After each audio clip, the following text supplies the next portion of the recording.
ராடே உடஞ்சிரும் போலையே. சரியான சைஸுங்க.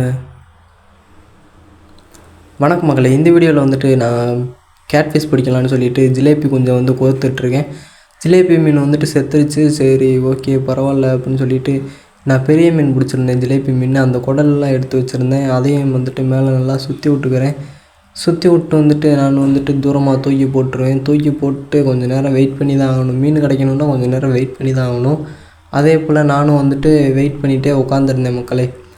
தூக்கி தூரத்தில் போட்டேன். கிச்சனு பார்த்திங்கன்னா அப்படியே கம்முன்னு உட்காந்துட்டேன் மக்களே. உட்காந்துட்டு கொஞ்சம் நேரம் பார்த்துட்டே இருக்கேன். நல்லா சைஸுங்க, அடிச்சிருச்சு. இப்போ பாருங்கள், அடிச்சிருச்சு மீன் அடித்தோடனே ராடை வந்துட்டு சரியான பெண்டு பண்ணி விட்டுட்டு இருக்குதுங்க. நானும் வந்துட்டு பொறுமையாகவே அதை இழுத்துட்ருக்கேன்.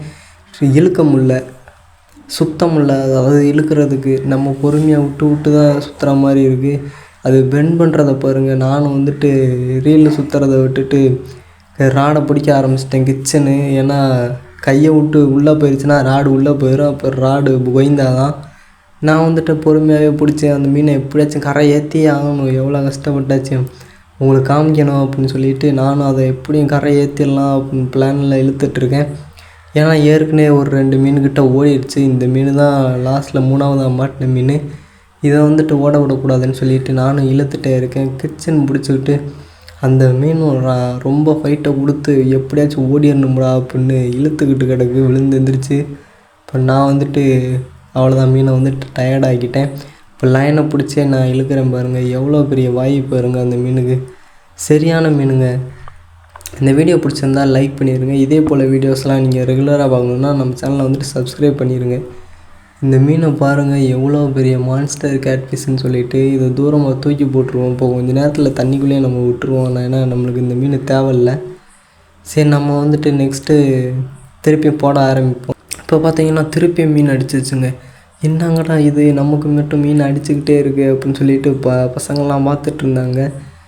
லைனை இழுத்து ரொம்ப டைட்டை கொடுக்குது, ராடை உடைக்கிற மாதிரி. அது எவ்வளோ ஃபைட்டை கொடுக்குதுன்னு பாருங்கள். இதில் வந்துட்டு 10 கிலோ 20 கிலோ மேலெல்லாம் மீன் இருக்குது அப்படின்றாங்க. நம்மளுக்கு மாட்டினதே என்னமோ 8 கிலோ அப்போ அந்த ரேஞ்சில் தான் மாட்டிச்சு. சரி ஓகே, இந்த மீன் எப்படியாச்சும் கரை ஏற்றிடணும்டா அப்படின்னு சொல்லிட்டு இழுத்துட்டே இருந்தேன். இப்போ ஒரு சம்பவம் நடக்கும் பாருங்கள். நானும் வந்துட்டு பொறுமையாக தான் இழுத்துட்டு இருந்தேன். அத்துட்டு போயிடுச்சு.